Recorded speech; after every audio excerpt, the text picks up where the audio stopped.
This is Rise. Let's lock in with the goal of changing one life at a time. Yours. Together, let us rise up, inspire, strengthen, and elevate our minds. It's time to rise on the voice of Nassau Community College, 90.3 WHPC.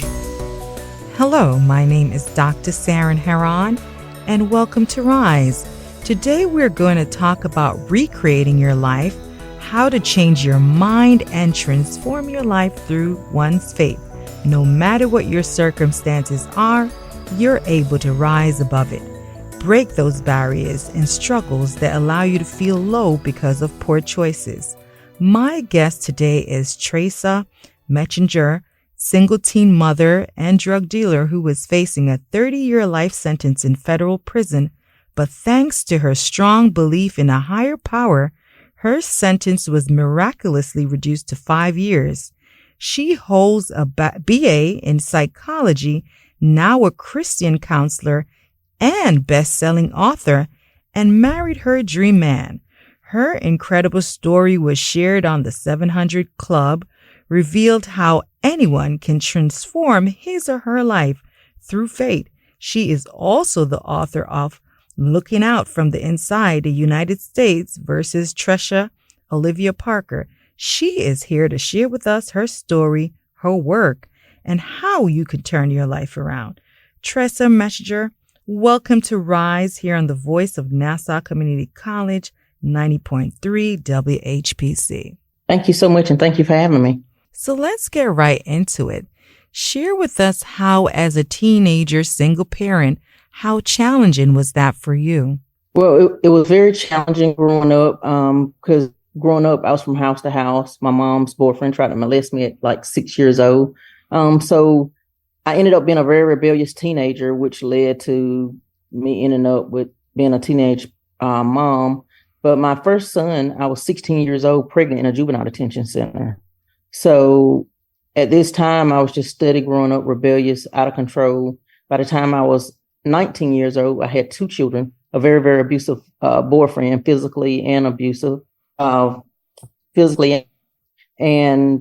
one thing just led to another. He actually was a drug dealer, and I ended up asking the people that he was getting the drugs from to allow me to do it, trying to escape out of this relationship that I was in. Now, I know you grew up in what you call a broken home. Talk to us about that, and what did that look like for you?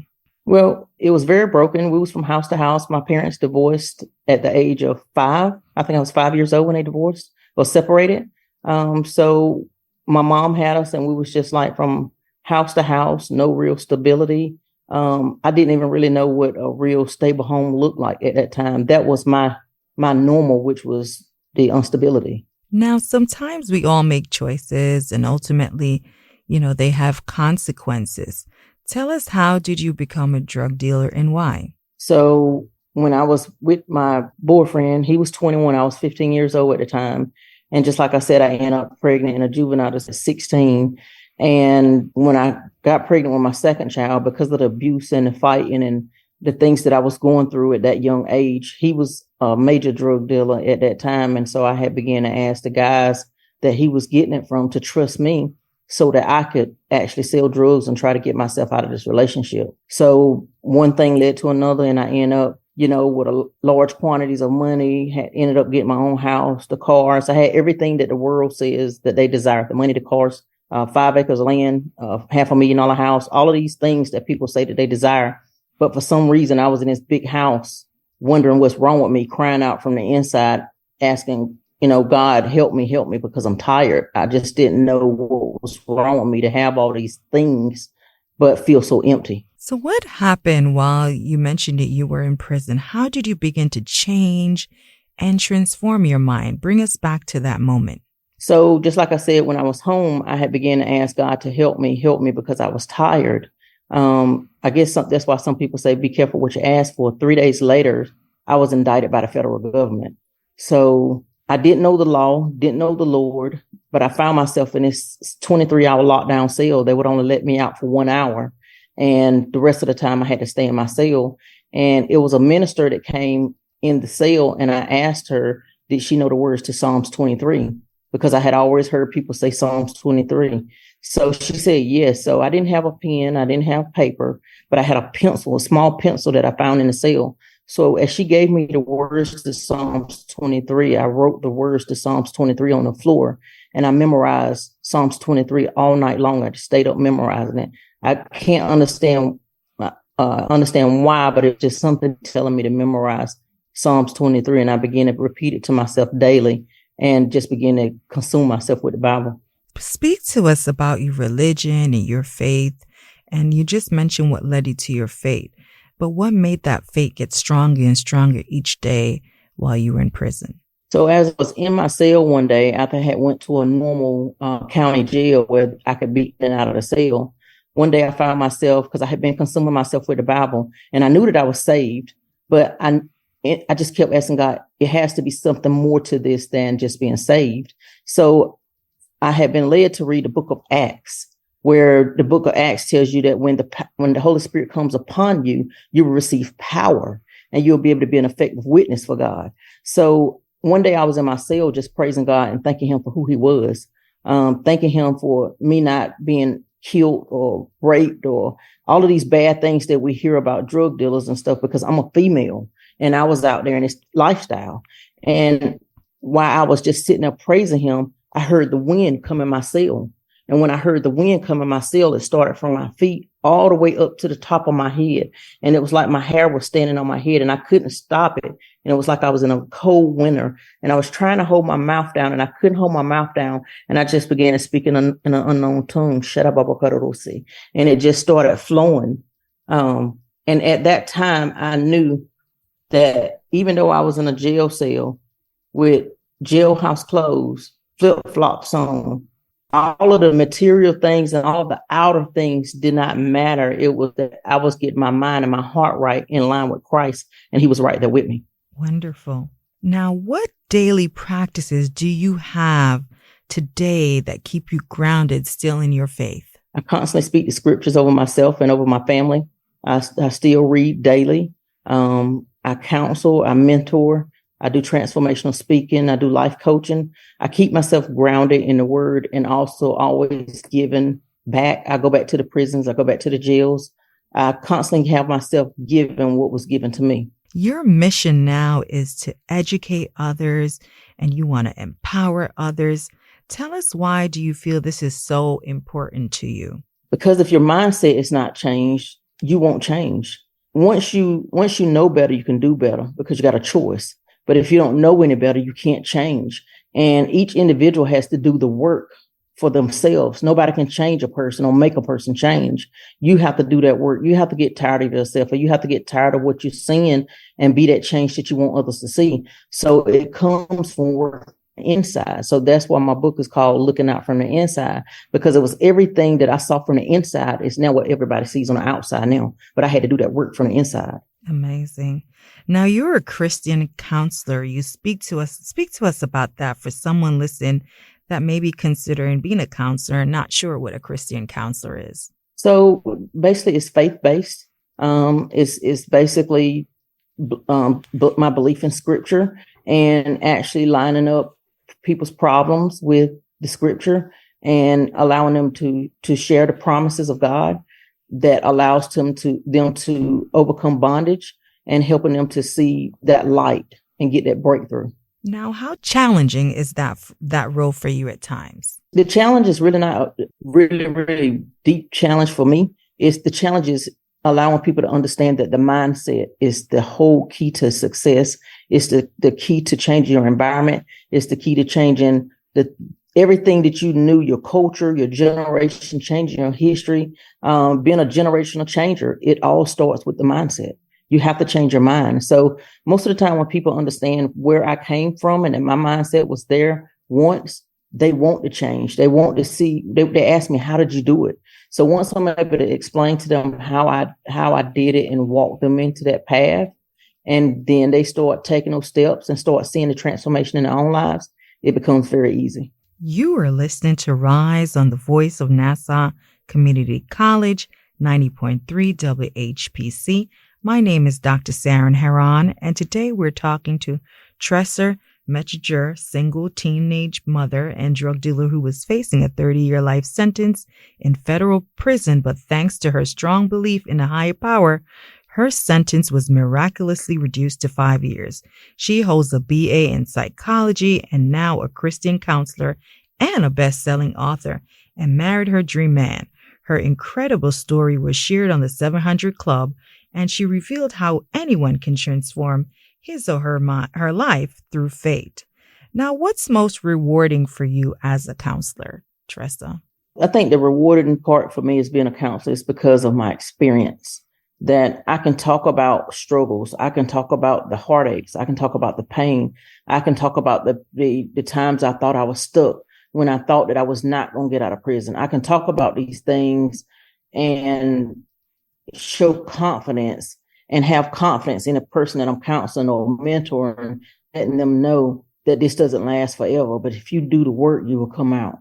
Now, in today's society, with all the stressors that we encounter, no matter your position, what are ways you feel others can become a change agent in society? So meditating upon the word of faith, constantly and being the one that's encouraging the next person, constantly the one being the first one that's ready to give, because it's a part of sowing and reaping. The seeds you put out there are the seeds you're going to get back. So if you want good things, sow good things. If you want bad things, you're sowing bad things. So it's all a part of what you're putting out there. What energy force are you creating? I want the positive energy force. I mean, I was in a prison or jail cell, but I created a positive energy force. And I taught women while I was in jail. I didn't start a ministry when I got out of jail. I started it right where I was. So I tend to let people know you can start where you are. Now, if you could give your younger self any advice, what would it be now that you have all these experiences? Well, I would just tell the younger Tressa to stand up. God got a plan for you. He has a hope, a future, an expected end for your life. So stand up and go ahead and put your big girl panties on, because it's going to be good. Now, for those teenage mothers, single mothers, those facing financial hardship, even drug dealers, broken home family, listen to today's program. Can you offer some encouragement for them to help them go on and know that this doesn't last forever? Absolutely. So if you're a single mom, just have faith. If you're in an abusive relationship, just have faith to take those steps to get out, because it's not going to get any better. You can't change that person you're with. You can only change you. But if you are not in a bad relationship and you're just a single mom, just continue to hold on to your faith. Continue to look inside and see what areas in your mind are, what areas you need to change so you can change your environment. Now, what is the most important lesson that you can now say you learned from all your past experiences? The best thing I can say is that God's promises created my purpose. No matter what experience it was, I could find a promise of God that helped me come out of that situation. Even when I didn't know him, I could find information of my faith that showed me how to come out. Now, you hold a degree in psychology. What made you decide to study psychology in college? It was because I was so fascinated with the mindset, the different theories of the mindset, how you can reprogram the mindset. And just I knew that I wanted to be a change agent to help people to change their mindset, a mindset advocate. So that was what I enjoyed, because I watched my own transformation from going to a street person that didn't know no better, had a GED, started out with, and just to change my entire life around to become successful, prosperous, and to see my whole entire life and people coming to me now for advice. It's just that I just love the mind. Incredible story. Now, you are the author of Looking Out from the Inside, the United States versus Tressa Oliva Parker. Not only are you the author, you're a best-selling author. So congratulations to you. Now, why did you pick that title? And tell us a little bit about the book. So I picked that title because I realized everything I needed was already inside of me. I just had to reprogram everything and allow what I was reprogramming to filter outside of me. So it's nothing that I needed on the outside that could help me. All the work had to be done in the inside. So, and when God started showing me visions and dreams and showing me how to get out of my situation, I knew that I needed to call the book Looking Out from the Inside. So that's where the title came from. And the book basically explains a lot of where I came from nothing to how I got into the drug dealing, how I had a childhood paradigm that was stuck, and how I just transformed into now an international best-selling author with a BA in psychology, a transformational speaker, very successful in my career. And it just goes into that and how you can make those changes. Now, any tips for college students that may be listening to our program who are studying, they haven't declared their major and they're not sure about what college area they should study and what even maybe even considering having a psychology degree and areas that it could qualify them to work in? What are some tips that you could share with them? You could work in hospitals, human resources. You can start your own counseling service, your own coaching business. It's many different avenues that you could take with this degree. You could do a broad list of things that you can do with this degree. So, it's just depending on the person and what they desire and what they want to go for. Now, Tressa, tell me, what is a legacy that you want to leave behind? What is a legacy? What do you want that to be? What would that look like for you? So the legacy I want to leave behind, because now I have grandchildren, and I want to leave the legacy behind that no matter where they are, they can always come out. They can always change their mind. They can always change course. And a course to me, it's just something that you go through, but you can always change that course to a different direction. So that's the legacy that I want to leave to them, that the mind is very, very powerful and it can change if you allow it to change. And is there anything else that you're working on currently that you want to share with us today? So I'm putting together different training programs, online training programs about the transformation of the mind, the transformation of the life, the marriage, all the different things that people have been asking me. I'm working on putting courses together, and then I speak at multiple places because just like I said, I'm a transformational speaker and I do mentoring as well. So what I'm currently working on right now is the courses. And I do have a podcast as well. It's called Brother and Sister Podcast. So we have episodes on there each week, which is for faith, family, fun, transformational, showing different people, that came from drug dealing to maybe have breast cancer, all these different topics we have for where people change their life through their faith. And what inspired you to start that podcast? Because I see so many people that, and it's no disrespect to the Bible at all, because I love to read the word, but so many people don't hold the Bible. They don't want to share the Bible. They don't want to sit and read a Bible. They want to see the Bible. They want to see faith. So the reason why we started the Brother and Sister Podcast is because we wanted to show people faith. We wanted to show pastors that went through depression and overcame depression. We wanted to show people that have breast cancer, overcame breast cancer. We wanted to show people like myself who ended up facing 30 years to life, but in an immediate release from that prison sentence. And they telling me I had 30 minutes to get off their compound. We want to show all these faith stories so that people can believe and have hope that if God did it for me, or their faith did it for me, He would do it for them as well. So we create a podcast each week demonstrating faith-based, fun, family, and hoping that we can keep siblings together as a family. Because me and my brother, when we was from house to house, we had no one but each other. And so we're trying to encourage brothers and sisters to stay together as well as siblings, not argue, not fuss, not fight, learn how to stand together and get through challenges through your faith together as siblings. You are listening to Rise on the Voice of Nassau Community College, 90.3 WHPC. My name is Dr. Saran Heron, and today we're talking to Tressa Mitchener, single teenage mother and drug dealer who was facing a 30-year life sentence in federal prison. But thanks to her strong belief in a higher power, her sentence was miraculously reduced to 5 years. She holds a BA in psychology and now a Christian counselor and best-selling author, and married her dream man. Her incredible story was shared on the 700 Club, revealed how anyone can transform his or her life through faith. So Tressa, if you have one thing that you could leave with us today and those listening who are experiencing similar situations, What would those, or more than one thing that you want to leave with someone that's listening today? Number one is prayer and never give up hope.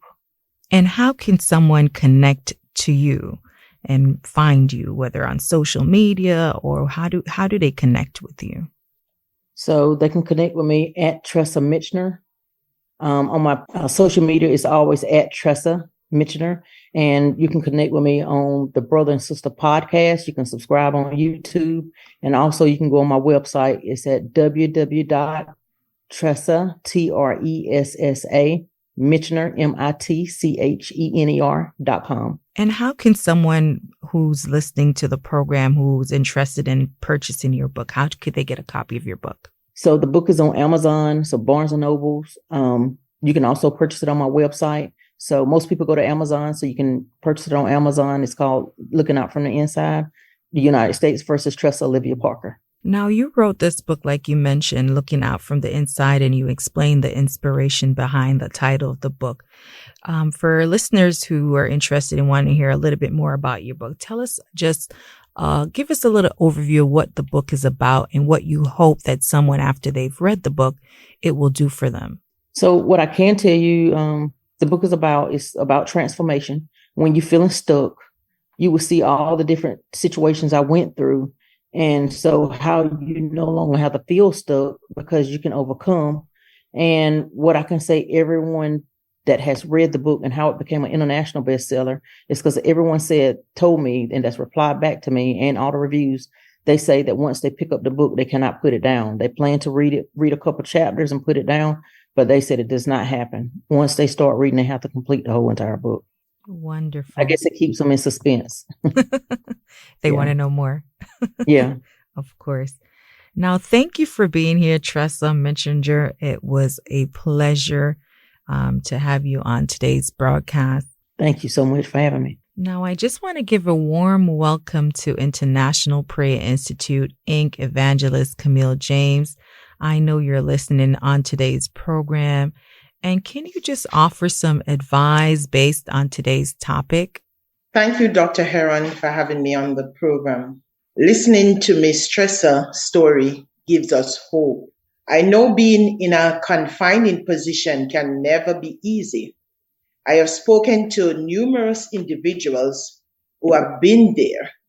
Most of what I am told about is the mental and emotional strain that it puts on a person.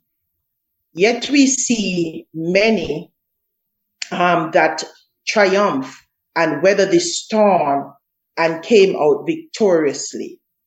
To all our college and university students who have traveled this path and overcame it, I applaud you.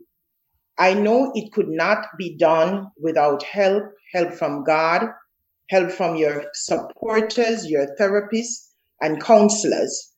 I want you who are still fighting to be completely free to keep your head high, stay motivated, push to be the best you, knowing that there are others who were in the same position and won this battle. For example, Miss Tressa that we just listened to. And she has used her experience to rise and pull up others. If she can do it, so can you. Look straight ahead to the hills from whence cometh your help. Reach to the hills, stand and stand with purpose. Stand in victory. Stand knowing that you can rise above it all. Blessings always. I appreciate you both taking the time to speak with us, and I really thank you so much. I am Dr. Saran Heron. No matter your circumstances, situation, bad choices, you can begin to change your outlook and transform your life and rise above it. Thank you for listening to this week's edition of Rise, available wherever you listen to podcasts, and always right here on the voice of Nassau Community College, 90.3 WHPC.